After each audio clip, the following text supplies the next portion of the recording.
Hey everyone! In the last video, we built a custom GitHub Copilot agent. Now it's time to level it up by making it smarter with skills. In this video, I'll quickly show you what skills are, when to use them, and walk you through some real-world examples and key advantages. So, what are skills? Think of them as reusable, task-specific instructions that your Copilot agent can automatically pick up whenever needed. In simple terms, they're like mini plugins for your agent. Instead of writing the same prompt again and again, you define a structured workflow once, and Copilot takes care of the rest whenever it's required. Now, where do these skills actually live? Typically, you define them inside a skills folder with a simple skill.md file. So technically, a skill is just a folder with a structured instruction file inside it. And the best part? When Copilot detects a matching task, it automatically loads that skill into the context. So now, the big question: when should you actually use skills? Use them when you have repeatable workflows, need consistent outputs, or want clear step-by-step execution. For example, code generation, API documentation, writing unit tests, file format conversions, or even deployment tasks. Instead of handling these manually every time, you can create dedicated skills, and just let your agent load them whenever needed. But here's the catch: you shouldn't use skills for everything. If something is needed in every single prompt, that's where custom instructions come in. Skills should be loaded only when they're relevant, not all the time. All right, now let's jump into some examples and see how to actually create skills using VS Code. So here I am in Visual Studio Code, as you can see on my screen. I already have a GitHub folder set up, along with a coding agent we created in the previous video, and a few skills as well. Now let's create a new agent using GitHub Copilot. To do that, go to the Chat section, type Agent, and then click on Configure Agent. Next, select Create New Custom Agent and choose your setup. For example, I'll create a Java agent and name it Java Coding. So this will automatically generate a Java coding agent with some basic scaffolding. You'll already have things like the name, description, and argument definitions in place. Now, if you want to customize or create a Java agent, there are actually multiple ways to do it. Now, before creating your agent, you can either research what capabilities you want it to have, or simply let GitHub Copilot help you with it. To get started, just type /createAgent. Select the Create Agent option, and then describe what you want your agent to do. For example, you can say, create an agent for Java and Spring Boot-based microservices. And once you hit Enter, GitHub Copilot gets to work. As you can see, it's generated a Spring Boot Java coding agent. Now, if we look at the details of this agent, it clearly defines when to use it, like working on Java Spring microservices in this workspace. It also outlines the key focus areas, such as application structure, controllers, services, repositories, configuration properties, REST API design, Spring Data JPA, dependency injection, and application properties. It also defines certain behaviors for the agent.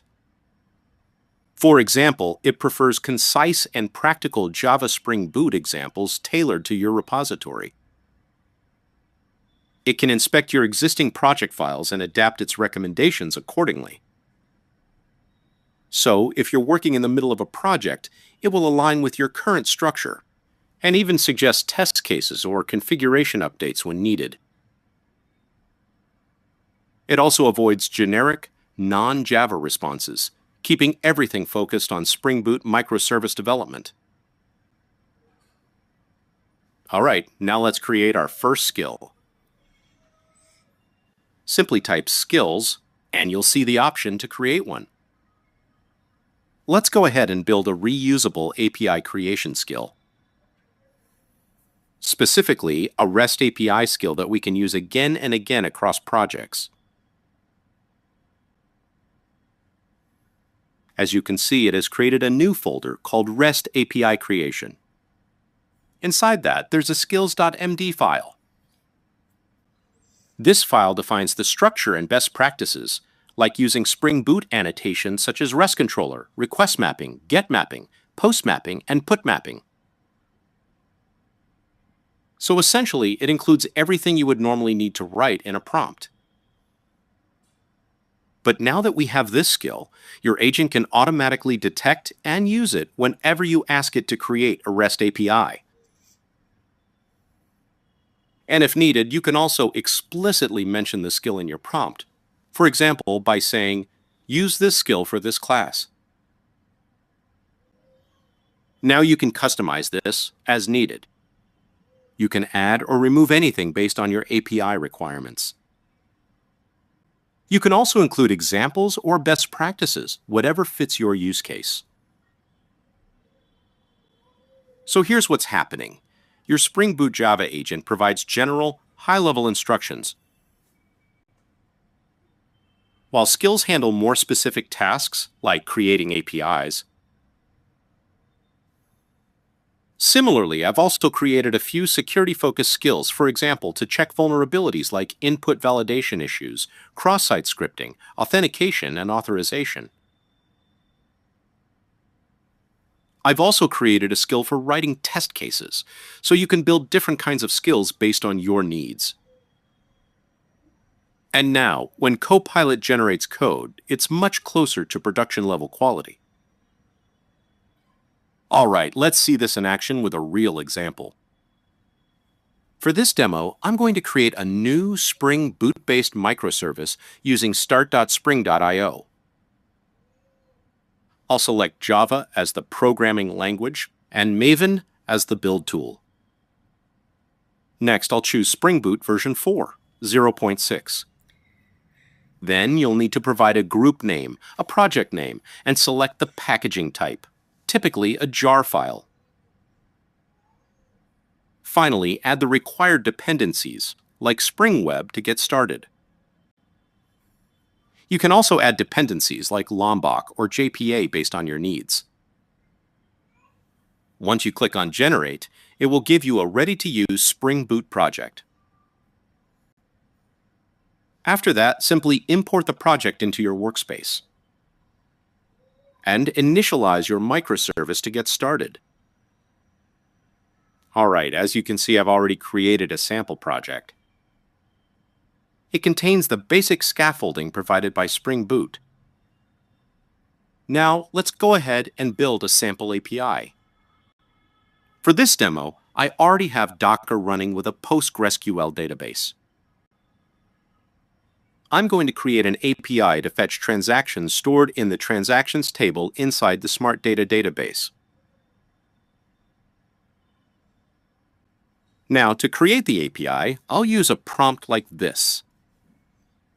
Create a REST API with a JET endpoint to fetch data from the transactions table. The database is PostgreSQL, and the table includes columns like ID, user ID, name, item, quantity, price, total, status, and created at.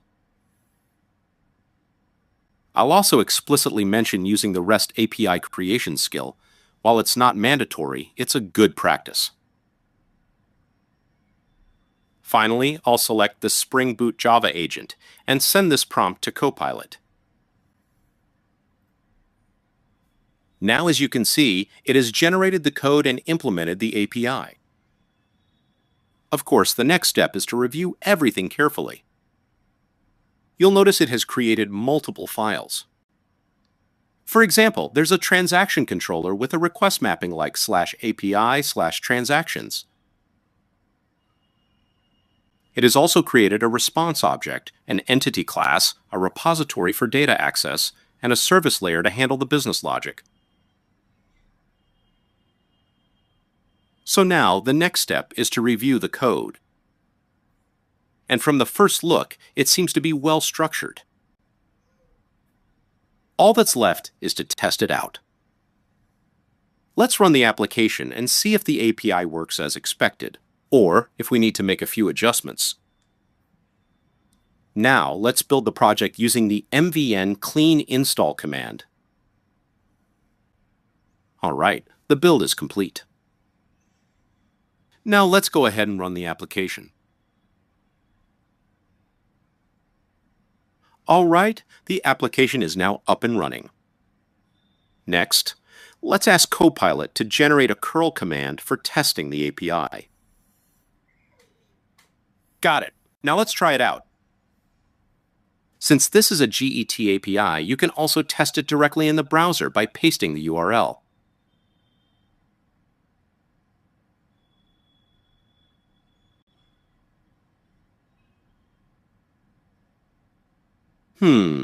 Looks like we're getting an empty response.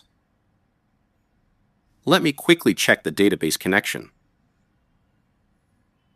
So the issue was a type mismatch. I updated both the ID and user ID fields to be strings and made the same changes in the response as well. Now, when I test the same endpoint, it returns the expected data. And in the same way, you can go ahead and build more APIs for your application. Now let's ask Copilot to generate test cases. We'll use unit tests for this. Just type per inch and select the appropriate skill. Then provide the prompt, write test cases for the getTransactions endpoint. As you can see, it's following the instructions defined in the skills.md file. You can also enhance this by adding your own examples or best practices there. It might take a minute to complete. Right now, it's analyzing your existing classes to generate accurate test cases. Now, as you can see, it has generated the test cases. All we need to do is verify them, making sure they cover all scenarios, including edge cases. It has created tests for both the controller and the service layer. So I'll keep both and go ahead and run them. This is a really fast way to build APIs and services, and an equally efficient way to generate unit tests.